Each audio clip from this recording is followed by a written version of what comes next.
And we're going to start off with something that is so interesting. It's something that's quite big going on. Could have, I'm not going to say will because we don't know, but could have serious implications in the future.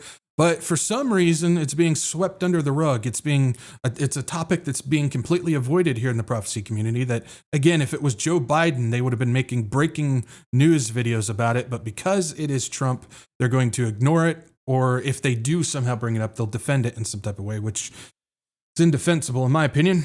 Either way, let's talk about what's going on with this, with the enactment of the Home Rule Act 1973 and the deployment of National Guard to the streets of DC. I'm going to try and answer some questions about all this stuff. Again, I'm not a lawyer or anything like that, but I do what I can to find out what all this stuff means. And so we'll definitely try and answer some of these questions. But we can see here, Trump live updates, National Guard expected, which they have been already. So the National Guard has been deployed in Washington, D.C. amid President's federal takeover. Press Secretary says 850 officers and agents were surged across the Capitol on Monday night, and they made 23 arrests. Man, 23 arrests, crazy. You need 850 military men to go and make 23 arrests on that. Fascinating. Says the White House promised to make Washington, D.C. the safest city in the world as the National Guard began arriving in the district on Tuesday. Press Secretary Leavitt said during a press briefing that 850 officers and agents were surged across the Capitol last night. They made a total of 23 arrests. These arrests consisted of homicide, firearms offenses, possession with intent to distribute narcotics, fare evasion, lewd acts, stalking, possession of a high-capacity magazine. Oh, Lord, save us from the high-capacity magazines. What are they going to do? Got the high-cap mag. Oh, no. And driving under the influence, reckless driving, bench warrant, she said. Alrighty then. This comes after the Democrats lambasted Trump for deploying the National Guard and taking control of the cities. What's fascinating is, you guys remember when we were told that we couldn't deploy the National Guard during January 6th? Almost like that was a setup. Almost like that was a setup for some reason. Something to think about on that. But what we got going on here is this is something that they've been telling us. This is a rumor that's been going around. Not even a rumor. Trump has been saying it since last summer, since 2024, that he was saying that he was going to take federal control of Washington, D.C. This is something that he's been pushing for a long time, at least a year now. And it's not something that ever went away. He's mentioned it multiple times throughout 2024 and 2025. And here we are sitting at the point of bringing in National Guard and federalizing the Metro Police. And what that means is the president alone has sole ordership of the police. He's commander of the DC police. And so everything that he says goes, and he has full control. He takes the power away from the mayor which we know the mayor is, we're not even going to get into that, but yeah, she's a piece of work. And all that stuff to take control of what's going on with this. Now there's some back and forth about how does this work with the Constitution and everything like that. I might try and answer those questions today because I've seen bad information from people saying he has no authority to do this, and I've seen bad information saying that he could have more authority to do this, and there's a little more nuance to it. But yeah, so we now have this going on. I don't want to jump ahead. I want to make sure that I don't jump ahead. So what he did is he went here. He signed this another executive order on August 11th, declaring a crime emergency in the District of Columbia. And so this is a requirement for the ability to deploy the the Home Rule Act of 73. It says, by the authority vested in me as president by the Constitution and the laws of the United States of America, including Section 740 of the District of Columbia Self-Government and Governmental Reorganization Act, as amended, the Home Rule Act, and Section 301, Title III, United States Code, it is hereby ordered that crime is out of control in the District of Columbia. Washington, D.C. is our nation's capital and home to the central institutions of American governance, yet rising violence in the capital now urgent. Rising violence. We'll get to that in just a second because that's a lie. It's actually a lie, and I'll show you why. Yet rising violence in the capital now urgently endangers public servants, citizens, and tourists, disrupts safe and secure transportation and proper functioning of the federal government, and forces the diversion of critical public resources towards the emergency response and security measures. Security. Does it say peace somewhere in this thing? Peace and security? Here we go. Sorry, I just got to call that out because it's ridiculous.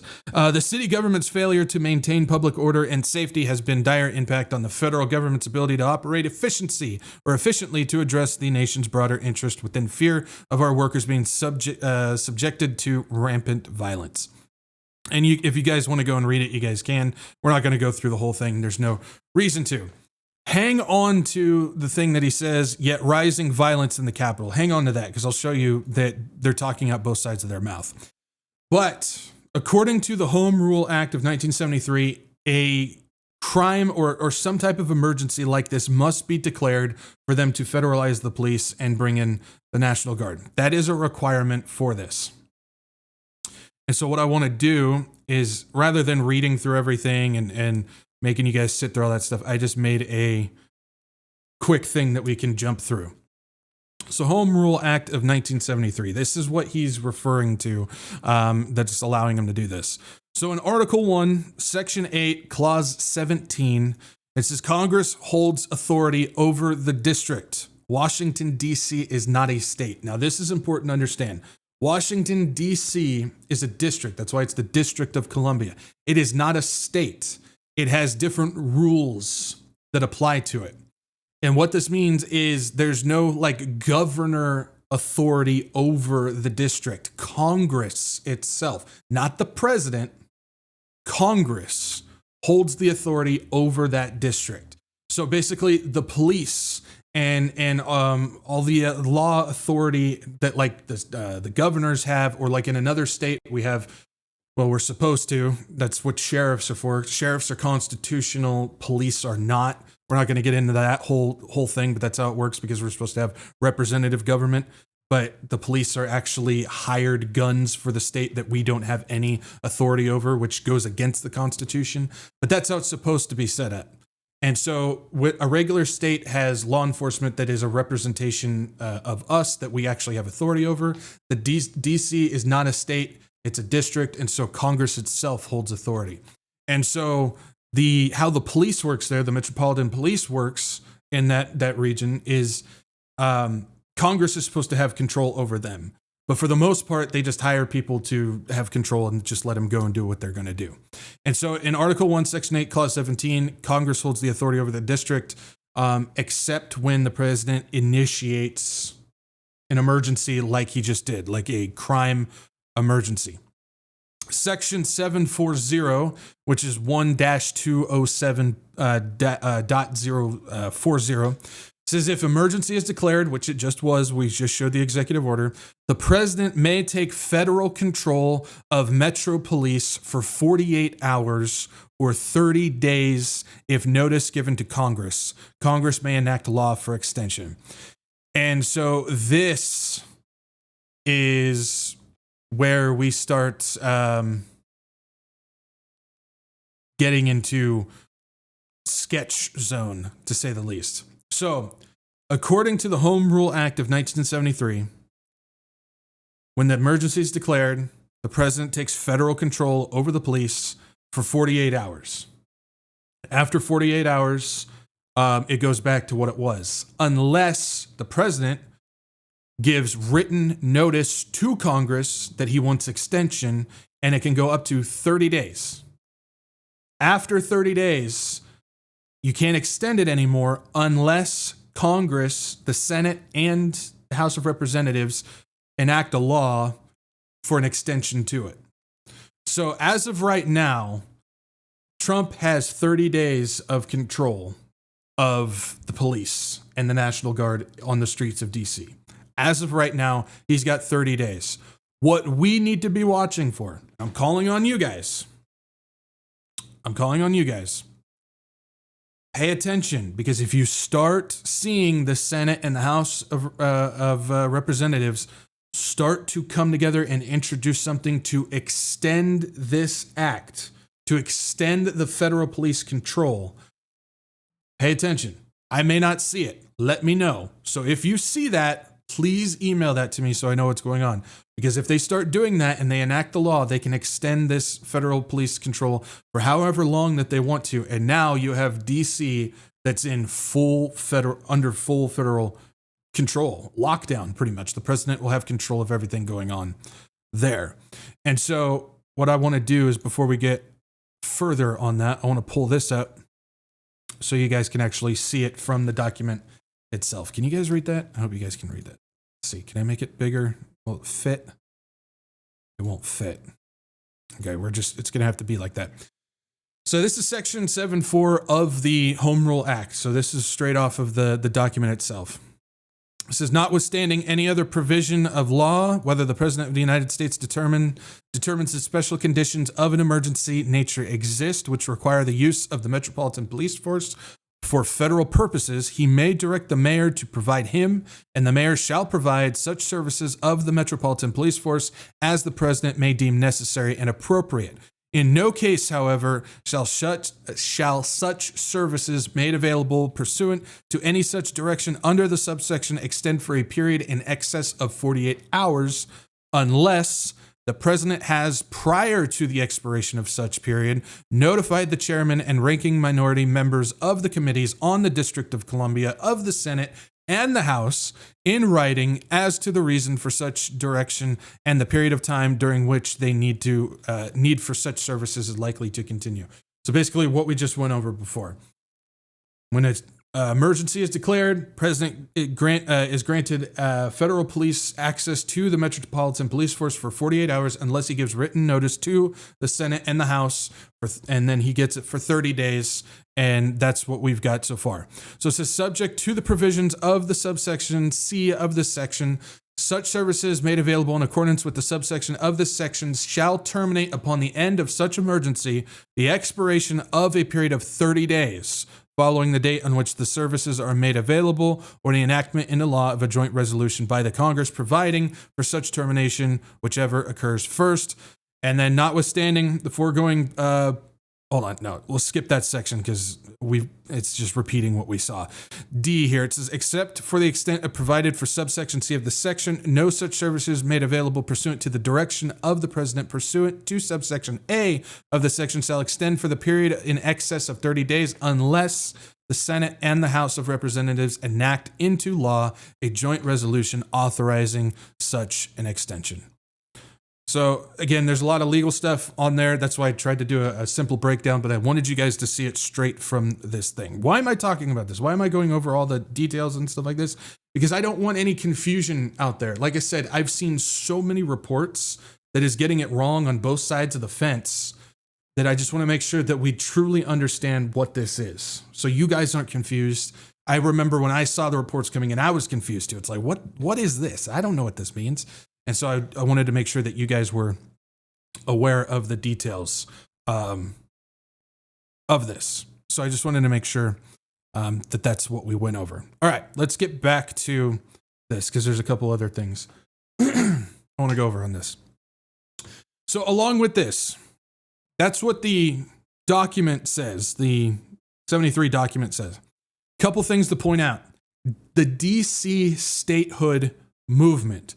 There's an actual movement going on, and it's been going on for a while, that wants to make DC the 51st state. They don't want it to be a separate district anymore. Why this is important?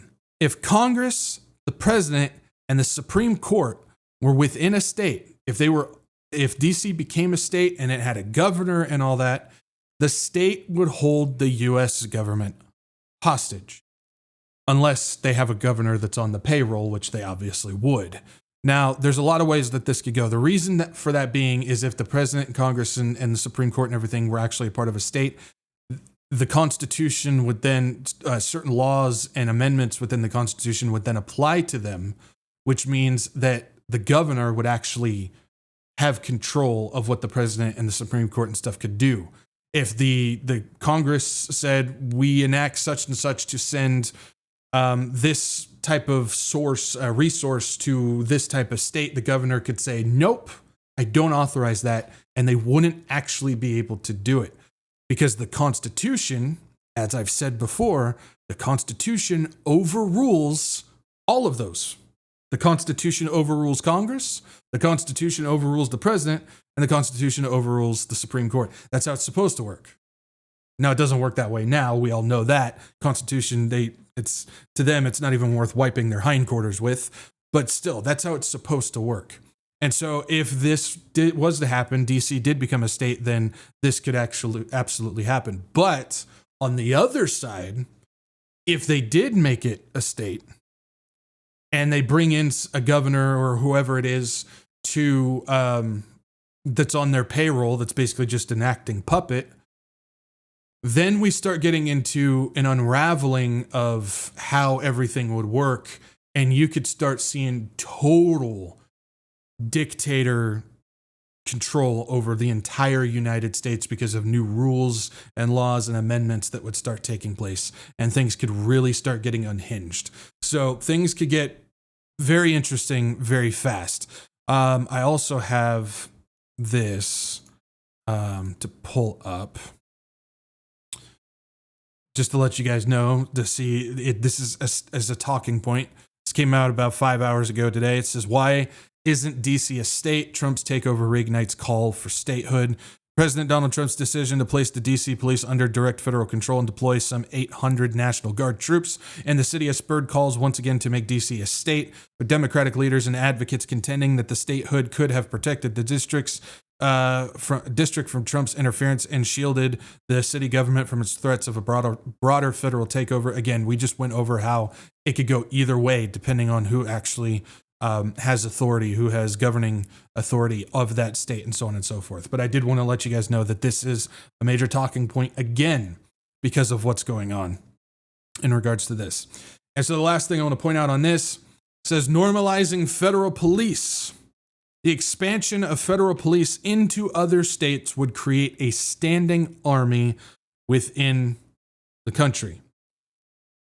So if this federal takeover starts to extend to other cities and other states, which I got a video in just a second, if that starts happening, you would then start to see a federal police force and a standing military within the country's borders, which also in itself is completely anti-constitutional. We are not supposed to have a standing military in the United States.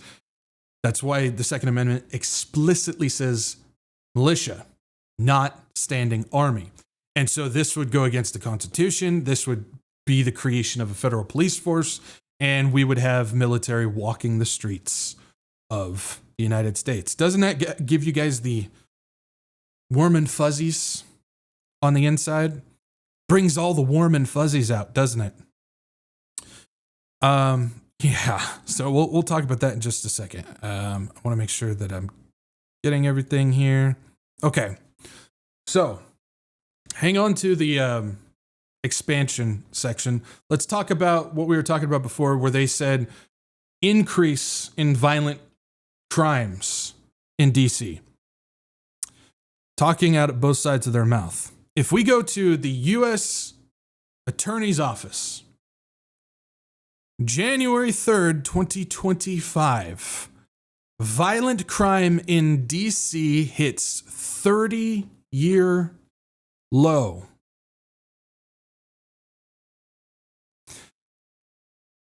But didn't we just read an executive order where Trump said that violent crime is on the rise? Why is it that we're getting a report that says that violent crime in DC is actually down to a 30-year low.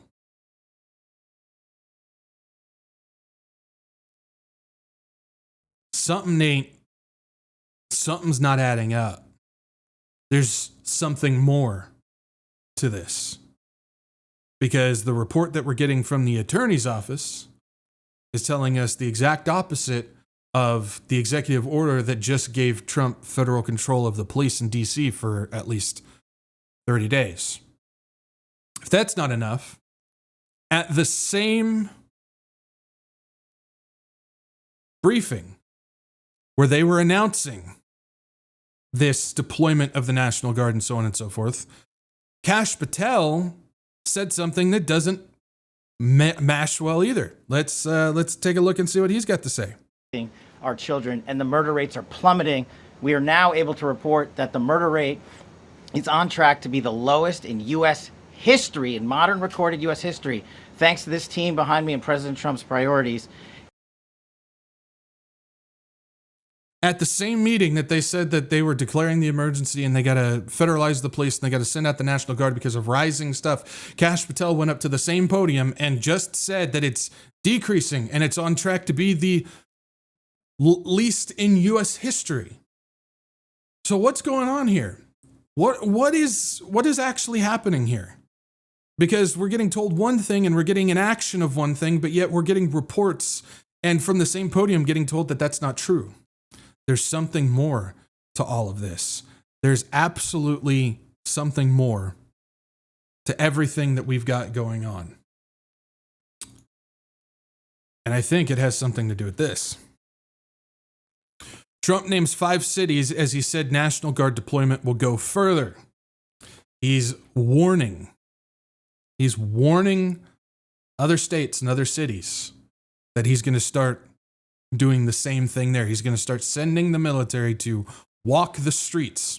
This is President Donald Trump called out 5 cities across the United States as he discussed his decision to formally declare a public safety emergency in Washington, D.C., triggering a federal takeover of the city's police department. Trump's remarks insinuated that Baltimore, Chicago, Los Angeles, New York, and Oakland could face a similar effort from the administration within the president, with the president saying that the effort to address crime and homelessness in the United States would go further as he specifically named the cities. You notice how they're all blue cities? Yeah, we know all those cities are dumps, but still, you notice how they're all blue cities? I have seen, and I've spent a lot of time scouring these social media platforms and stuff just to read comments from people. The Republicans, the quote-unquote conservatives, and the MAGA movement are begging Donald Trump to send the military into the United States. They are asking him for this.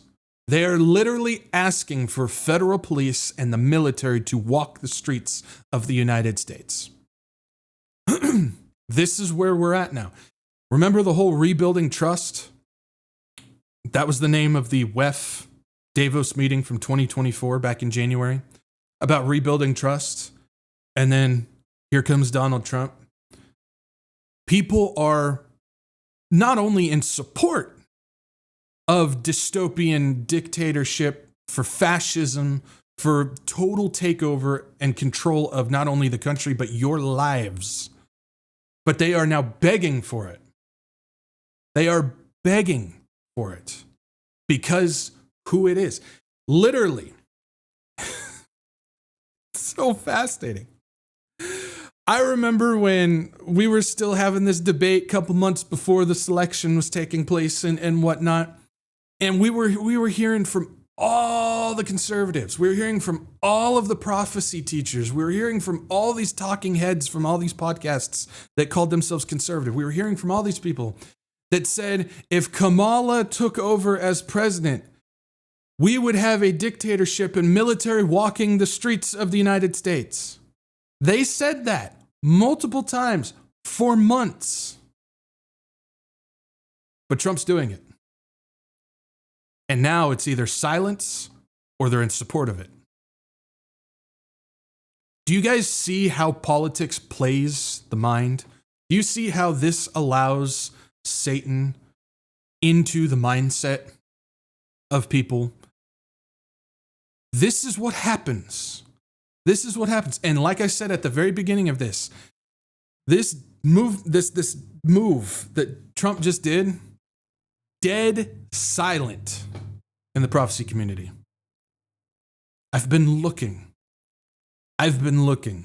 Nobody is saying a word about it because they're the same people that told you that if you don't vote for Trump, you're sinning, you're being disobedient to God, or in some cases, like Jack Hibbs, you'll get turned away because it's a salvation issue. None of them are talking about this, though. Nobody wants to talk about this.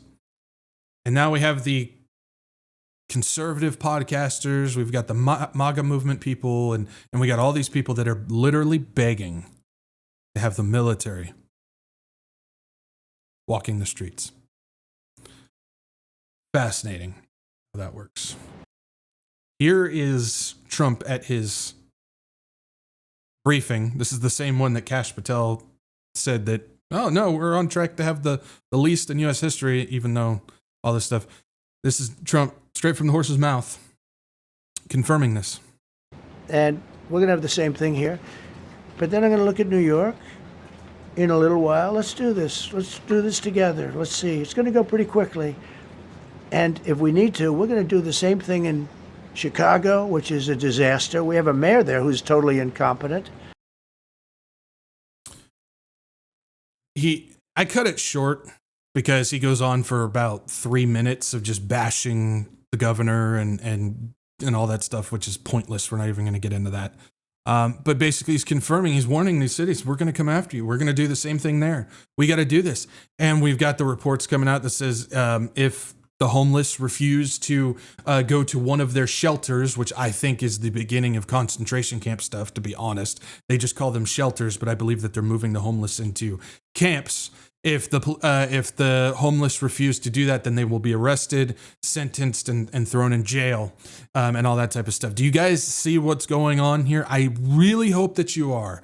If you're one of those people that's still been on the edge, if you're one of those people that, I'm not sure I believe all that, or you're one of those people, no, this is for the good, this is good. We got a crime problem, which we do. I'm not saying that we don't, but still we got a crime problem, so we got to do this. And it's, if you're one of those people, I certainly hope that you're starting to see what is going on now, because this is as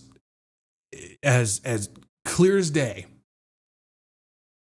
The direction that we are going right now is not going to end well. It is not going to end well. I hope we're starting to see that. Let's see here.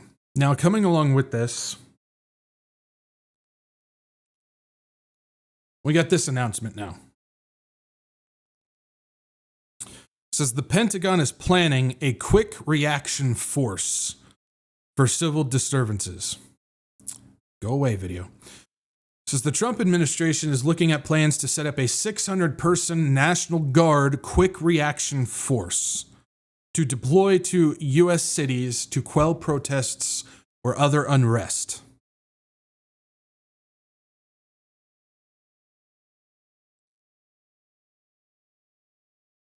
Gestapo.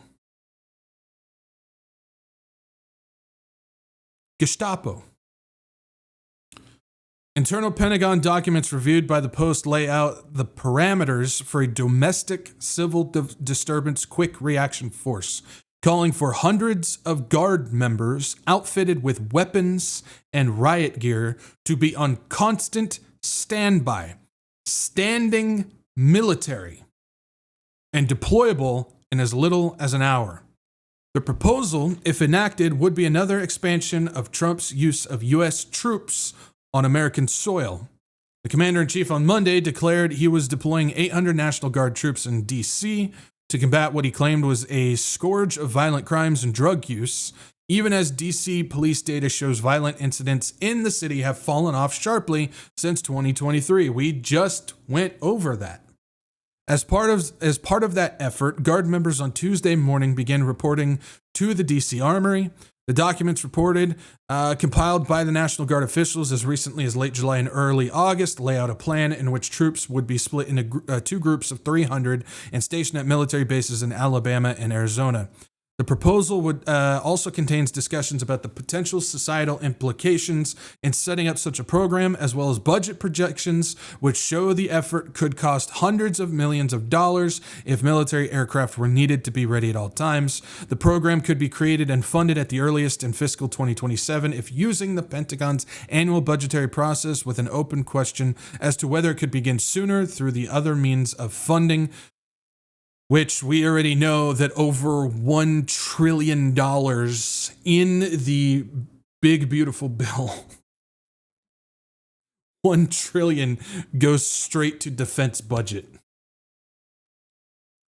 Now you understand why. Again, you guys feeling the warm and fuzzies? You guys feeling the warm and fuzzies? We talked about this, and I think this is an important factor. We talked about this when this came out. This is an executive order from April. Strengthening and unleashing America's law enforcement to pursue criminals and protect innocent citizens. Unleashing America's law enforcement. We went through this whole thing. Again, you can find the videos on my YouTube and Rumble if you want to. But basically, we talked about how this has to do with bringing more legal protection to local law enforcement, basically giving them federal immunity.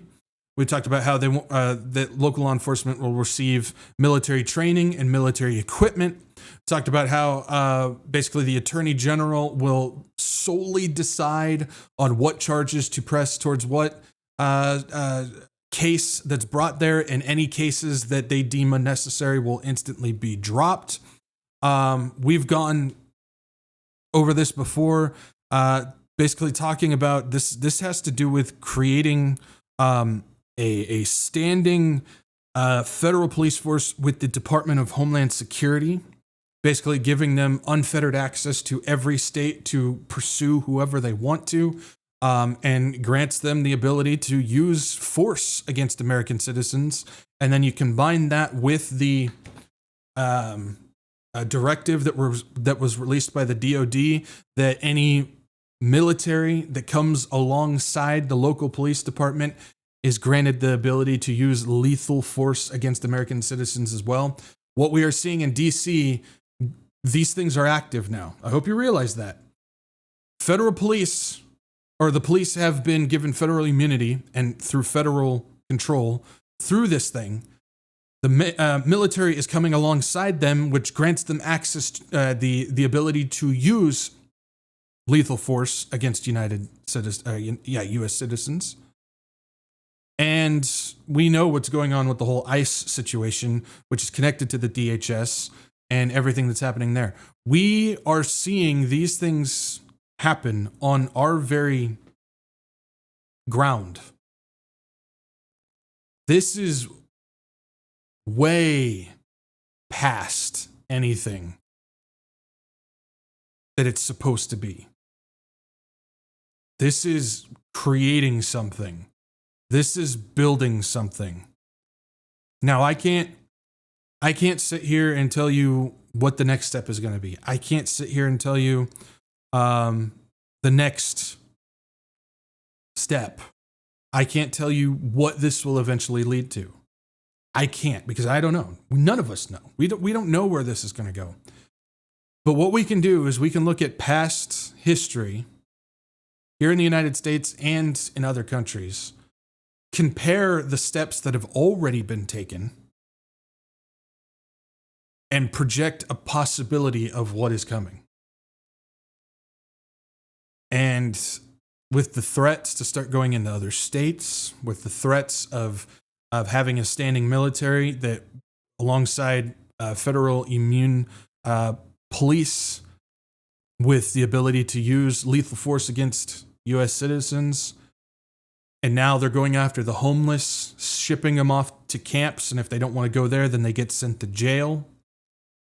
Where have we seen this stuff in history before? I mean, first one, 30s Germany, 1920s and 30s Italy. We saw this in 1910 and 1920 China.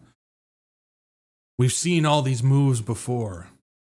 And now we're starting to see those same moves being deployed here in the United States against U.S. citizens. This is not good. There's really no other way to say it. This is not good. This is creating something, because what the reports and what is actually going on when it comes to violent crime, and the fact that it's so low, 30-year low, and it's already been dropping since 2023 and so on and so forth, is literally the exact opposite of the executive order that Trump just signed for him to deploy these people into the country.